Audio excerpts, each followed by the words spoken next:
Hello and welcome back to Inside Update, brought to you by InsideInvestigator.org, journalism to root out corruption in Connecticut. Present here today is 80% of the Inside Investigator team, if you count Joe working on the back end. Mark is taking a well-earned vacation this week, and we have three headlines for you. The first, we are going to talk about a campaign free speech case at Connecticut's Supreme Court. We're going to talk a little bit about a report that is indicating Connecticut's economy is still lagging. And then we're also, despite Mark not being here, we got to talk about this investigation. This was one of the most wild things that I have read in a while. Typical Mark fashion. It's long, it's detailed, it kind of rips your heart out a little bit. So I want to talk about that. And I want to ask specifically about like the journalistic approach to dealing with these difficult topics. So Trisha and Catherine, I'm coming at you with that in a few minutes. This campaign free speech thing, though, I feel like we really should start there. Why does this matter? Just to be blunt about it, could you give us the rundown? Yeah, absolutely. So basically, this is at this point a decades old case that involves I believe, former Senator Joe Markley and Representative Sampson, both of who in 2014 were running for re-election and decided to print some campaign flyers as a joint expenditure because their districts overlap. And in those flyers, they sort of attacked former Governor Daniel Malloy and said, a lot of the typical campaign things that you'll say against your party's opponents, about how his record was destroying Connecticut and, that type of thing. And basically, because both of them had received CEP grants, which, we've talked about the Citizens Election Program before, it's Connecticut's public campaign financing system. Because they had taken that public backing, they were told by the SEEC, which is the organization that oversees that program, that what they had done is basically against the rules of the program because you can't attack somebody who is not participating in your race. So because it was another race, in order for the flyers to be legal, they would have had to have the Republican opponent of the governor at the time also make a expenditure and help fund the flyers. So that's the background of that case. And right, because this is a decade old, there's a lot to it. But so yesterday, the state Supreme Court heard oral arguments in the case. And basically, what it boils down to is the lawyer for Sampson and Markley is arguing that because they're basically prohibited from saying what they want about opponents, and frequently in politics you're not necessarily just running against people in your district, you're running against another party and the leader of that party is a figurehead. So it's basically saying that this impinges on their free speech rights because they can't say what they want to say without someone else's participation. The state disagrees with that, and essentially what they're arguing is that it's not a matter of free speech. And it really gets into the nitty gritty of, campaign finance law and the history of campaign finance law and how free speech is treated there. And so their argument is that because they took CEP funds, this is not a First Amendment issue, and that, basically they had an option to say what they wanted to say about Malloy, and they chose not to do that. Gotcha. All right. So basically, they voluntarily waived it by participating in CEP, and that's the crux of it. So if it had been private, this wouldn't have been an issue. It's strictly under the CEP structure that they're pursuing this. Right, exactly. That's the state's argument. And again, the not Malloy, Sampson and Markley's lawyer is basically saying that, well, if that's the case, that creates a two-tiered speech system where, if you're wealthy and you can privately fund your campaign, you can say whatever you want. But if you need, CEP backing, then, you're subject to more rules. Super tough when the whole system is designed to level the playing field for haves and have-nots for representation to then create a stratification system. That's interesting. Okay. And I think I'll clarify too. So Sampson at that time was representing the 80th in Connecticut in the House, and he's now a state senator too. So this is, I guess, he is now, his role has changed, but this lawsuit has spanned across pretty much his whole political career in Right. Connecticut. Right, Interesting. exactly. It goes back to 2014. The SEC's judgment against them goes back to 2018. So this is a case that's a long time in the making at this point. And was there any indication? Was the just was the Supreme Court asking questions that seemed favorable? I mean, not to put you on the spot to prognosticate too much, but it is interesting. I'd be curious if they're human beings, right? They give away some tells. Yeah, absolutely. The defense, which in this case is the state, certainly seemed to receive a lot more critical questions from the justices in oral arguments. So I would think they were, perhaps looking a little more critically at the arguments that the state were making, whether or not they, believe the answers that the state came out with. I think we'll find out ultimately in their ruling on this case. That's good stuff. Thank you for looking into that. I was very very glad to have that topic brought up. It's fascinating. I don't know. Maybe it's just you want to read the SCOTUS blogs too, right? Like I feel like I'm the type of guy who's going to read those rulings. So maybe it's just me, but I think other people interested it came out of the woodwork. We did see a lot of people interested in that story. Always a good day for me when I get to talk about free speech. So. That's awesome. Uh, um, well, I mean, all right, let's bring the mood down a little bit from the excitement of Supreme Court nuance, which I know it's a high bar to meet, but the idea of the economy. I think economic health is a topic that it's everywhere right now. Everyone's the economy. It's hitting people in the heart too. In many cases, it's a partisan talking point. Trisha, I want to give you compliments right off the bat. Your story covered a report from a progressive advocacy group and brought in the CBIA, the Connecticut Business and Industry Association. Their comments, they agree. Yeah. What's going on here? It's always interesting when people who technically represent like not necessarily opposite viewpoints, but certainly like different sides of a situation. You don't tend to think of, people who are running a business to be the same people who are concerned about like the overall welfare of the entire state. But in this case, CBIA and the Connecticut Voices for Children, who are that progressive group, do agree on the facts, which are that the state has not been able to rebound economically from various recessions or mini recessions or however you want to refer to them. And this isn't like a recently hasn't been able to recover. This is they trace it. They went back in terms of data to the 2007 recession after the housing bubble. And they found that, the state has had a bit of a history of not quite rebounding in terms of jobs numbers, which is the main thing that they were focused on because Voices for Children is about child welfare, which means you're thinking about welfare of families and income.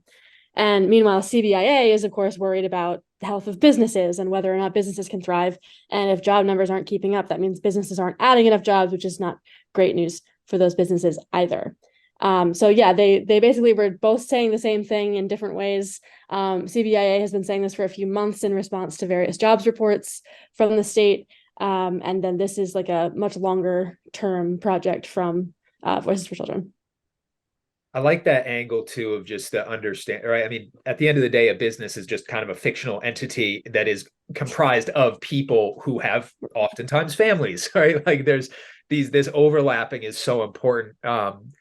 Was there any optimism in there? I mean, I guess from either party about, hey, there is a light at the end of the tunnel. I don't know in so much as like over large optimism, like there's little optimism, not in terms of like there's a small amount, there's optimism about smaller things, right? So CBIA being concerned about the health of businesses is definitely happy that the state has overall rebounded in terms of jobs since in this case, the pandemic. Everybody, lots of people lost jobs, lots of unemployment claims.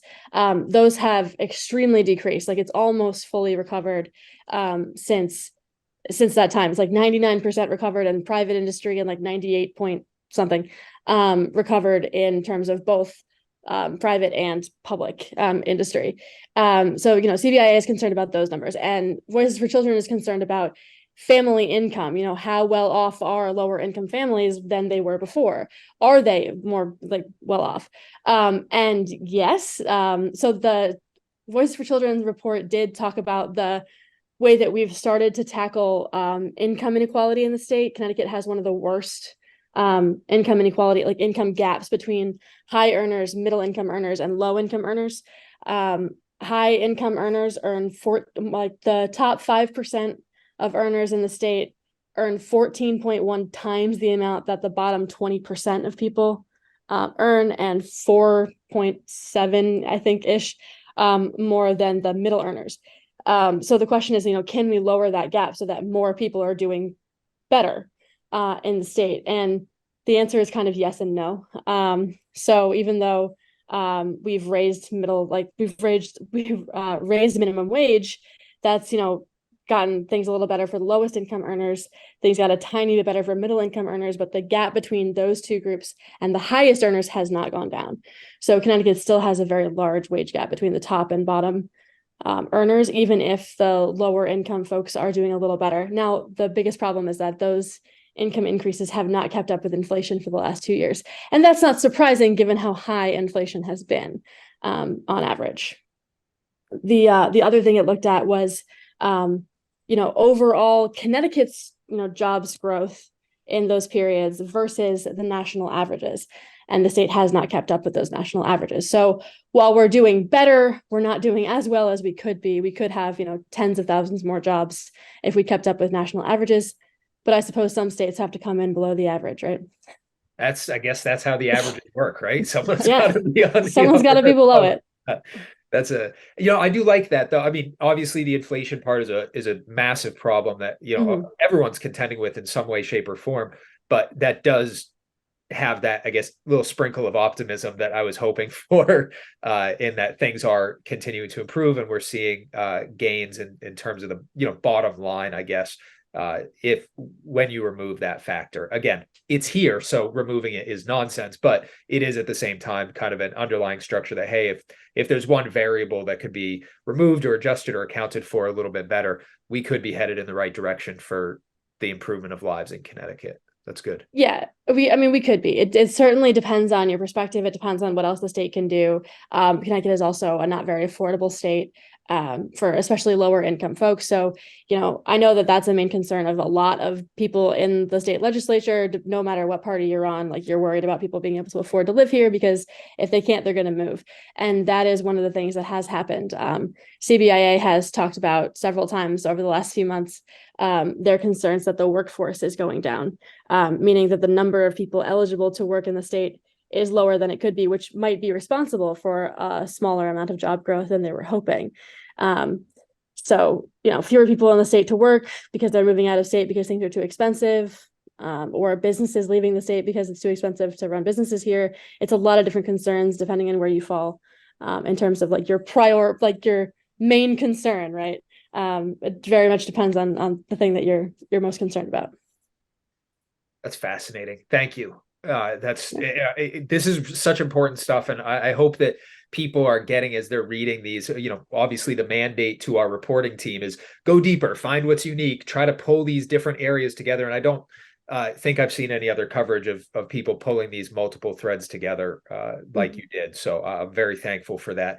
It also kind of leads to the human impact of journalism. And I mean, that is what I'd like.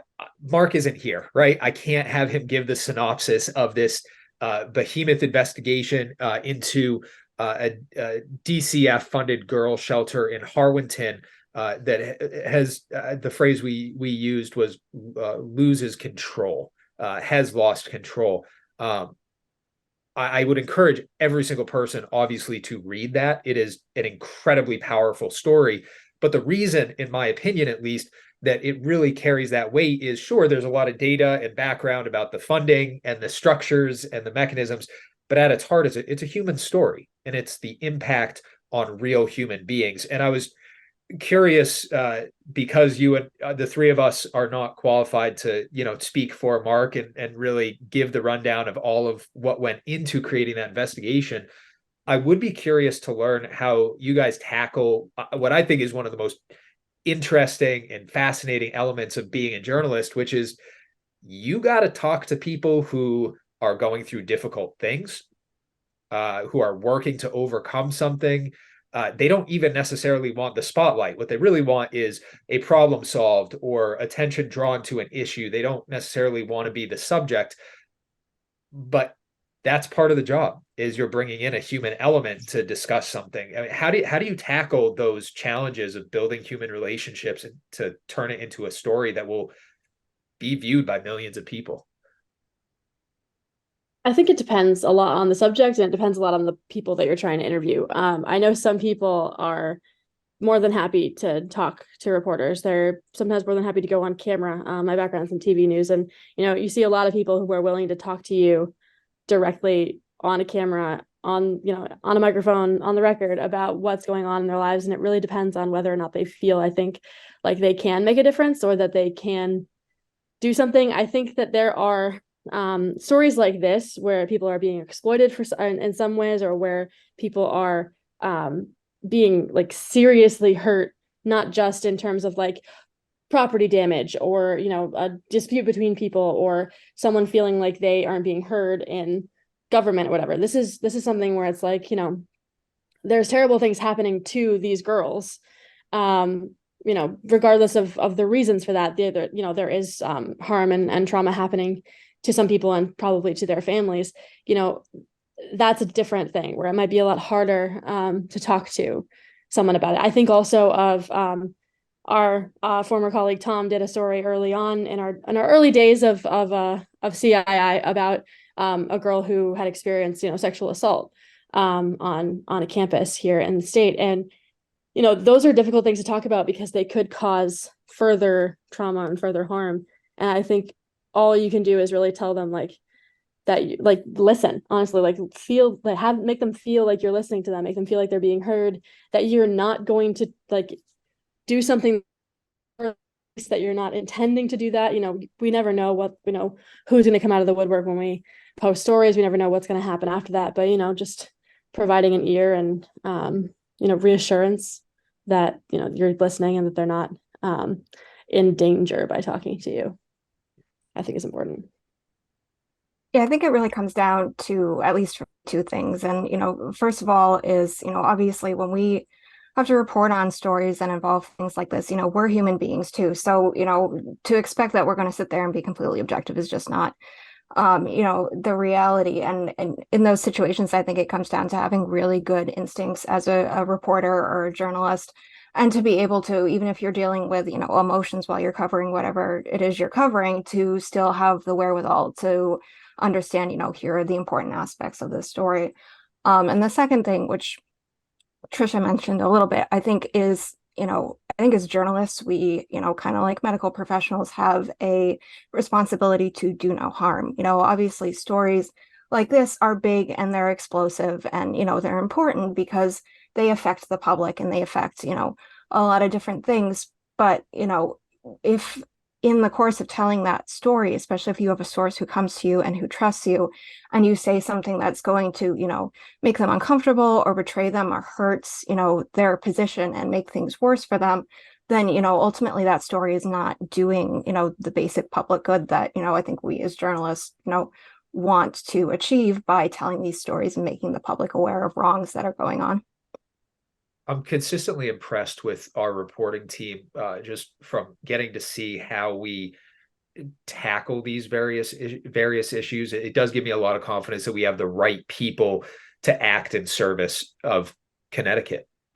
Because for Marc to write about these, the people who have come out of the woodwork, from like the crisis story, for example, one of his investigations about a 13-year-old going through the mental health system. You don't get to tell those stories unless you can earn the trust of parents who are experiencing this, to talk about their kid. Credit to all three of you for that. It's such an essential part of what makes Inside Investigator work, and I think what will allow us to continue doing this good work is develop trust, develop credibility.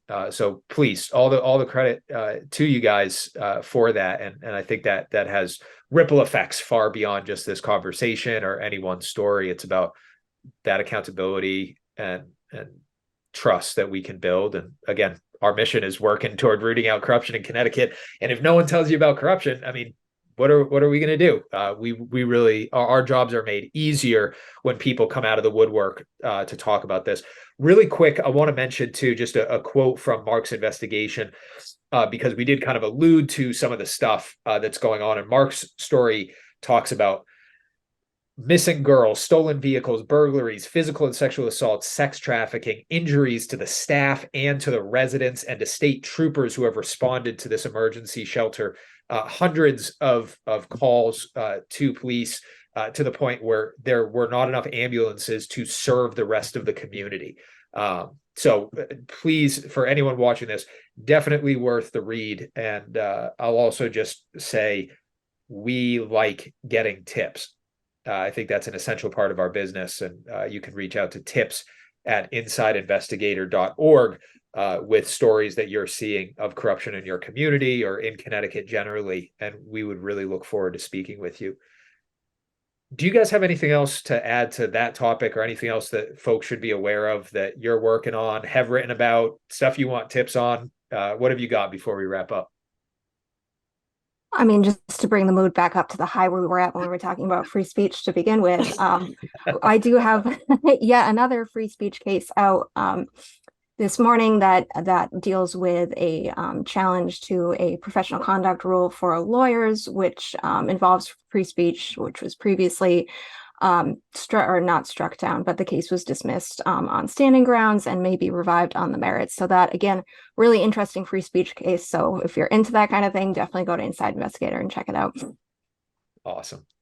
I also think in terms of tips, just because I didn't want to say this when we were talking about sad things, but now that we've shifted the mood back to the earlier high, I'm always like looking for not just tips on like corruption or horrible things happening in the state, but also I'm looking for tips about cool stuff. Those of you who've read them know that I do a regular column called Inside Oddities, just looking at like odd, interesting, maybe lesser known either tourist attractions or I've been to several museums that are interesting and weird, including one that's coming up very soon about the Puppet Museum in Soares.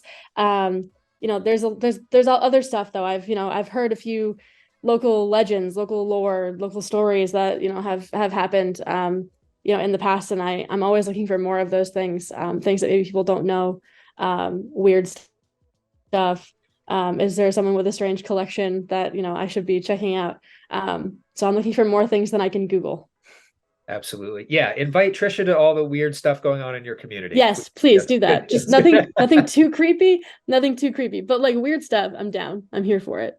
It's true. We make no guarantees of coverage. It's really, we'll take the information in and evaluate it, and we'll go from there. That's fair. Safety first. That's good. Yes. All right, cool. Thank you for watching. Thank you for joining us. Obviously, as you could tell, this is something that we care about. It's a really important mission. We get to do this work every single day, and that is thanks to you, the public who reads, watches, and supports us as a nonprofit newsroom. Huge thank you for engaging with this new product, this new video series, Inside Update. We will be back in 2 weeks, and until then, be well, stay safe, and stay informed.